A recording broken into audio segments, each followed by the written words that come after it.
अभी दूसरा सवाल ये है कि अगर मोदी जी को अपने वोट नहीं करना है तो आप राहुल गांधी जो कि इंडिया ब्लॉक को लीड कर रहे हैं उनके साथ में जाना चाहते हैं, उनकी लेफ्टिस्ट पॉलिसीज के साथ जाना चाहते हैं, जो वो अपनी रीडिस्ट्रीब्यूशन ऑफ वेल्थ की बात कर रहे हैं उनके साथ जाना चाहते हैं, और जो वो फ्री बीज की बात कर रहे हैं उनके साथ जाना चाहते हैं, या वो जो एक पर्टिकुलर रिलीजन को अपीज करने की बात कर रहे हैं और या उनके साथ जाना चाहते हैं। तो यहाँ पे मैं आपको एग्जाम्पल दूंगा एक वेनेजुएला का।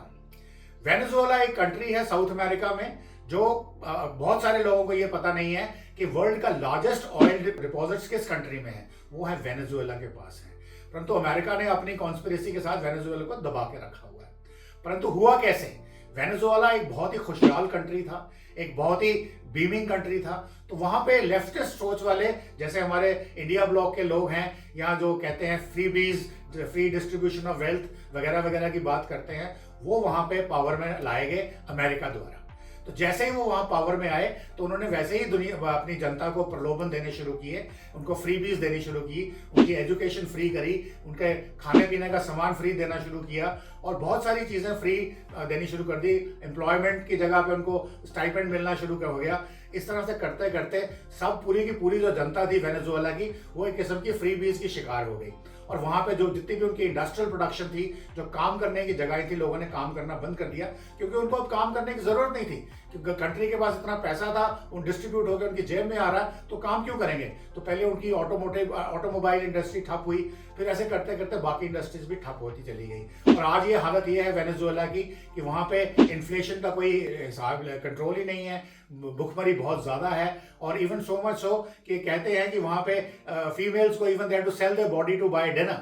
तो इस किस्म की सिचुएशन पे वो पहुंचे हुए हैं। तो आप भी चाहते हैं कि भारत एक दिन उस सिचुएशन में पहुंचे, तो वो आप उन चीजों को देखते हुए आप सोच सकते हैं, अगर आपने इंडी ब्लॉक को वोट देना है, मोदी जी को हटाना है, तो आप ये कर सकते हैं। इसके साथ में आपको एक और एग्जांपल मैं आपको देना चाहूंगा। जम्मू कश्मीर जब आजाद हुआ तो यहाँ शेख अब्दुल्ला साहब को उन दिनों प्राइम मिनिस्टर कहा जाता था, तो वो बातें दूसरा सब्जेक्ट है, किसी और दिन बात करेंगे। परंतु उन्होंने एक कानून जारी किया, land to tillers act 1950 of Jammu and Kashmir. अब land to tillers act means is some kind of a redistribution of land, जो राहुल गांधी भी प्रोफेस कर रहे हैं। अब ये लैंड जो रीडिस्ट्रीब्यूशन करनी थी, उन्होंने एक्ट किया और उनकी बड़ी बड़ी वाहवाही हुई कि कितना प्रोग्रेसिव स्टेप है। 1950 में अगर आपने ये बोलना कि आपने फ्यूडलिज्म को खत्म करना है और लैंड टू टिलर्स को देनी है, तो ये बहुत ही यानी कि बहुत ही बड़ी बात थी और बहुत ही वाहवाही के लायक बात थी। परंतु हुआ क्या? उन्होंने जम्मू रीजन का लैंड को लिया, कश्मीर रीजन के लैंड को लिया, लद्दाख को एग्जाम कर दिया।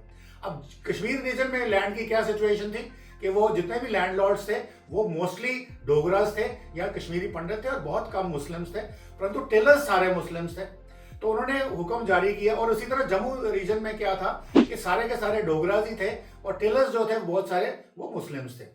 तो उन्होंने जो क्या हुक्म जारी किया कि किसी के पास भी 22.75 एकड़ से ज्यादा लैंड किसी के पास नहीं हो सकती, बाकी स्टेट गवर्नमेंट एक्वायर कर लेगी और वो रीडिस्ट्रीब्यूट करेगी टिलर्स को विदाउट एनी कॉम्पनसेशन, मतलब कोई कॉम्पनसेशन नहीं देनी है और ले लेगी।